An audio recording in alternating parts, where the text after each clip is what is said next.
നമ്മുടെ ഈ restaurant special ഐറ്റമാണ് ചിക്കൻ പാൽ പൊറോട്ട.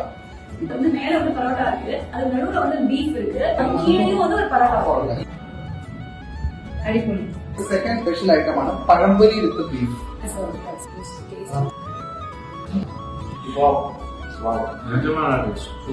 ഇതിൽ வந்து ചിക്കൻ 65. அடிப்பொலி அடிப்பொலி. அப்பம் கடலை. ஆக்சுவலி எனக்கு அப்பம் ரொம்ப பிடிக்கும். அண்ட் அப்பம் கடலை இது ரெண்டுமே எனக்கு இருக்கணும். ரொம்ப நல்லா இருக்கு, ரொம்ப நல்லா இருக்கு. இன்னும் இந்த Irish A class dental access வெளியில கொஞ்சம் புளிப்பா இருக்கும், உள்ள வந்து ஸ்வீட்டா இருக்கும். இது நடுவுல சாப்பிடுறாங்க. ஸ்பெஷல் சட்டி சோறு. இதுல ஒரு ஃபிஷ் ஃப்ரை இருக்கு, சிக்கன் ஃப்ரை இருக்கு, பீஃப் ஃப்ரை இருக்கு, ஆம்லெட் இருக்கு. எப்படி இருக்கு? டேஸ்டா சூப்பரா இருக்கும்.